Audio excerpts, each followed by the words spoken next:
Fala aí pessoal, sou Jorge Nicola, bem-vindos a mais um vídeo do canal, sempre bom ter vocês por aqui, sem perder tempo, só pedir para deixar like, se inscrever no canal e ativar as notificações. O protesto da Força Jovem que foi ao CT, cobrou de forma forte, subiu o tom da conversa em alguns momentos, mas era tudo necessário, porque o momento não é bom.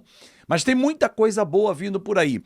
Tem muita notícia nesse nosso Café Vascaíno. Então, se inscreve no canal, dá aquela moral. Já vou começar com uma notícia trazida pelo Joel Silva, do grande canal Colina em Foco. Sigam o canal, é muito bacana. O Joelzinho faz um trabalho muito legal. Aí sim, papai!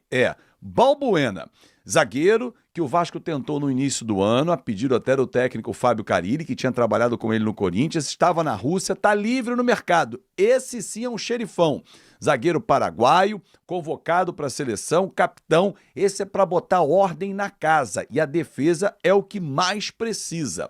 Aliás, o Admar Lopes está no mercado em busca de um zagueiro a pedido do técnico Fernando Diniz.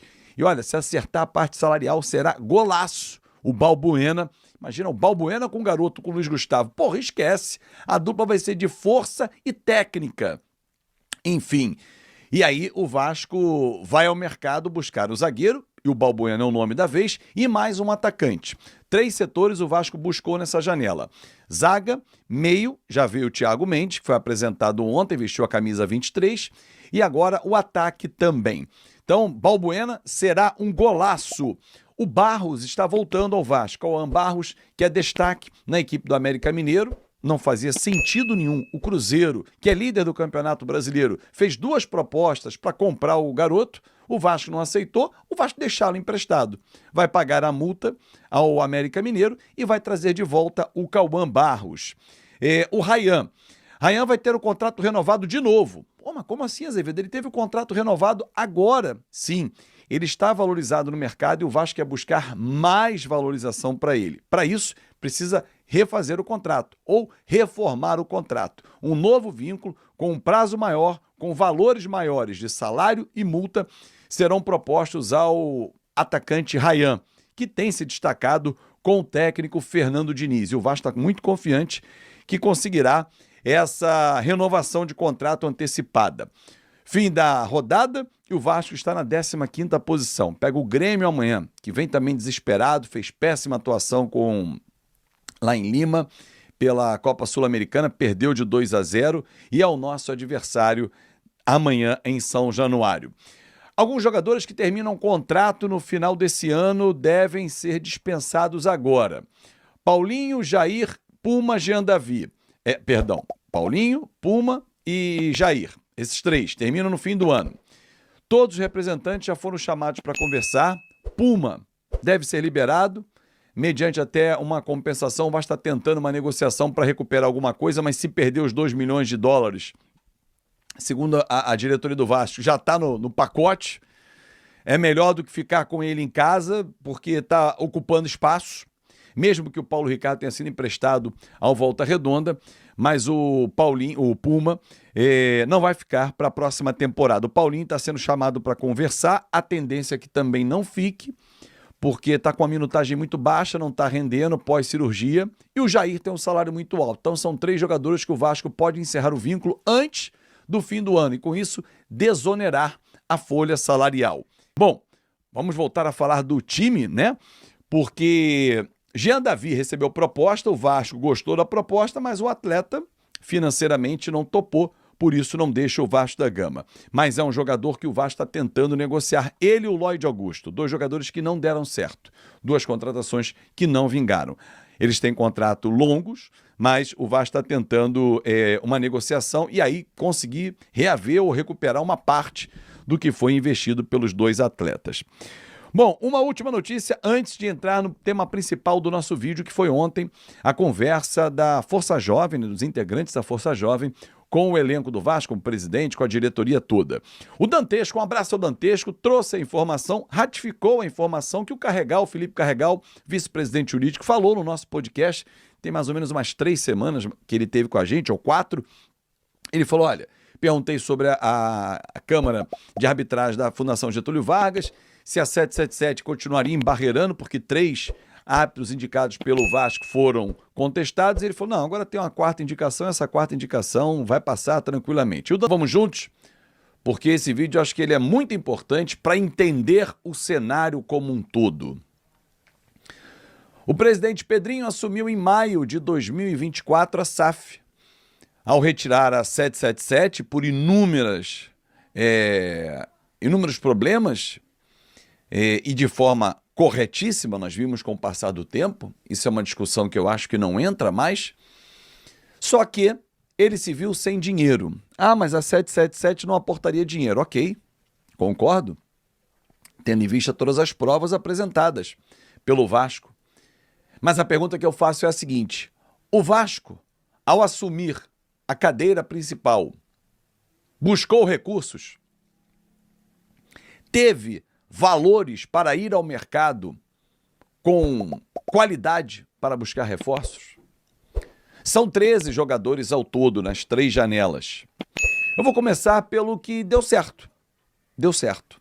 Nuno Moreira, atacante que veio contratado junto ao Casa Pia de Portugal por 22 milhões de reais. Já disputou 24 partidas com a camisa do Vasco, fez 5 gols, deu 3 assistências, tem contrato até dezembro de 2027. Esse jogador, torcedor não contesta. Acho que esse aí, a gente pode dizer que deu certo. Eu falei 13, vou reduzir para 12, porque o Thiago Mendes nem estreou. Então, dos 12 contratados, já vou adiantar para você o seguinte: 4 são titulares. Apenas 4 são titulares. Sendo que o Lucas Freitas é um jogador que tem condições de ser titular do Vasco. O Tietê é um jogador para ser titular do Vasco. Eu costumo dizer o seguinte, e já falei isso várias vezes aqui no canal: o Vasco hoje tem vários jogadores que seriam banco de reservas num elenco mais qualificado.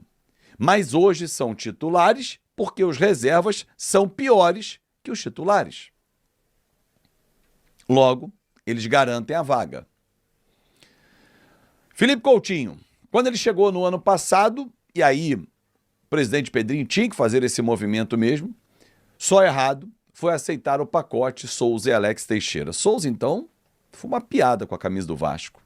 Não jogou, prometeu até numa entrevista para mim e para o Dieguinho que se voltasse ao Brasil, iria jogar mais do que muito volante, porque ele via, ele jogava de frente, falou, foi expulso contra o Juventude e entregou a paçoca contra o Boa Vista. Esquece. Mas veio no pacote, só saiu agora, depois de um ano. Tinha mais 6 meses de contrato.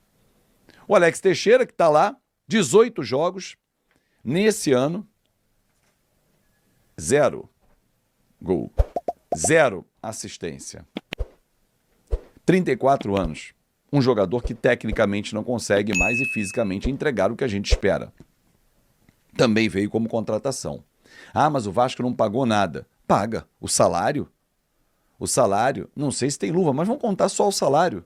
E toma lugar de alguém da base que podia estar ali sendo muito mais útil. Assim como foi o Souza e como é hoje o Alex Teixeira. Felipe Coutinho nessa temporada tem 27 jogos, 5 gols e 3 assistências. Teve mais uma lesão muscular, um histórico que vem o acompanhando há algum tempo, mas a vinda do Felipe Coutinho era necessária para ter uma referência, já que o Payet estava em declínio. Então essa eu não discuto. Discuto a questão do rendimento técnico dele em campo, que oscila demais. Bom, Tietê era banco no Botafogo. Marlon Gomes e Gregory faziam a dupla de volante no Alvinegro. E ficou sem contrato, o Botafogo agradeceu e liberou. Veio de graça. Que negoção. 26 jogos, nenhum gol e 2 assistências. Maxime Domingues, contratado junto ao Gil Vicente, 9 milhões de reais. Foi emprestado para o Toronto, na MLS. Ah, Azevedo, mas esses valores que você vai passar agora, o Vasco não desembolsou direto. Não importa se desembolsou direto ou se vai pagar parcelado. Tem que pagar. Inclusive, uma das reclamações do presidente atualmente é que está pagando contas deixadas pela 777. Compra do Paulinho, compra do Puma, compra de não sei quem. Ué, Garré, 15 milhões, contratado junto ao Kilya Sovetov. 15 jogos, nenhum gol e uma assistência. Contrato até o fim de 2027. Lloyd Augusto, 9 milhões, contratado junto ao Alanyaspor da Turquia. 14 jogos, nenhum gol, nenhuma assistência, contrato até dezembro de 2027. O Vasco é uma mãe. Jean Davi, 32 anos, o chileno que veio do Toluca por 8 milhões de reais. Junho de 2026, 15 jogos, 0 gol e 0 assistências. Somando o Nuno, somando o Maxime, o Garré, o Lloyd e o Jean, que foram os que a gente comprou efetivamente e que vai pagar, são 63 milhões de reais. Se eu tirar o Nuno dessa conta, porque esse deu certo, a gente rasgou 41 milhões de reais. O Vasco tem ou não tem dinheiro? Ou ele usa mal o dinheiro que tem? Tem pouco, mas usa muito mal. Porque nenhum desses resolve para o time. 12 reforços. Nuno e Felipe Coutinho. Quem mais? Você entrega a camisa de titular. Isso porque eu não falei do João Vitor e do Hugo Moura, que já merecem banco de reservas, como o Lucas Piton. E você não ouve, em nenhum momento, e nem conversando com a diretoria, estamos buscando um zagueiro. É só o atacante lado de campo, que é o que precisa.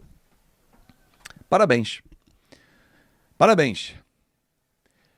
Eu, em nenhum momento, e aí eu boto minha mão no fogo, duvido da honestidade e das boas intenções do presidente Pedrinho. Agora, as suas escolhas para futebol e principalmente para quem comanda o futebol, porque o Felipe Loureiro, qual é a qualificação da função? Porque fez um curso da CBF? O próprio Marcelo Santana anterior, eles eram qualificados para a pasta? Aí, 63 milhões, sendo 41 jogados no ralo. Se você acha que essa conta tá maneira. Bom, para fechar o nosso vídeo, o tema principal. Ontem, vocês viram, vários vídeos rolaram nos seus grupos de WhatsApp, com certeza você recebeu. Cobrança forte, subida de tom em determinados momentos. João Vitor foi o principal alvo, e com razão o torcedor, porque se sentiu ofendido. Perguntei ao Admar Lopes ontem, depois da coletiva do Thiago Mendes, se a diretoria iria tomar alguma providência. Até no vídeo é possível ver que a hora que o João Vitor esboçou retrucar o que a torcida estava reclamando dele, o Admar abraça e deve ter dito, ó, fica quieto, não fala nada, sai. Sai que é o melhor momento, o melhor no momento para você fazer. O João Vitor teria rido para os torcedores, teria sido irônico e o torcedor ficou pau da vida, mas o Vasco entende que esse atleta ele é comprometido. Mas na cobrança feita pelo presidente da Força Jovem, o Fabinho, e os outros integrantes, citaram inclusive que ele está passeando com a família, está se divertindo e tal, e os caras não vão admitir isso e tal. Vamos lá, gente. A subida de tom era necessária para que os jogadores do Vasco, alguns acordem para a vida, entendam onde estão. Não houve violência física nenhuma, em alguns momentos exageros, porque de uma discussão acalorada, mas é a forma como o torcedor reage. O torcedor do Vasco está de saco cheio dos 25 anos que nós estamos passando e dos últimos anos, então, que estão cada vez piores, com goleadas para o rival, goleadas para times que são inexpressivos no futebol brasileiro, futebol venezuelano, e o time não toma vergonha na cara. Então a subida de tom foi necessária. Não vi em nenhum vídeo cobrança à diretoria. Deveria ter cobrança na diretoria. Se teve, eu não vi. Mas deveria ter também ao presidente Pedrinho, ao Felipe que estava lá, ao Admar está chegando agora, mas aos dois, pelas péssimas janelas feitas, que agora estão tentando corrigir a rota, e que corrija, porque o Vasco precisa. Apoio não vai faltar, isso a Força Jovem prometeu, e claro, a torcida do Vasco não vira as costas para o time, mas o time tem que acordar. E alguns jogadores precisam sentir o banco de reservas queimar no busanfão ali durante o jogo. Seu João Vitor, seu Lucas Piton, que estragou o jogo lá no Equador, o seu Hugo Moura, seu Tietê, seu Lucas Freitas. Tem que arrumar 5 para colocar no lugar deles. Ah, não dá para mudar 5 de uma vez. Muda o João Vitor, tira o Piton, já que ele não vai jogar o próximo jogo terça-feira, e começa a modificar o time. Aliás, mudanças no time, vou falar na conta KTO ao meio-dia. Mas é isso, subida de tom necessária, não teve violência, foi consentida a entrada, não teve invasão nenhuma, mas alguns jogadores tecnicamente não estão entregando e precisam ser cobrados. Se a diretoria tem uma forma de cobrar, o torcedor tem outra.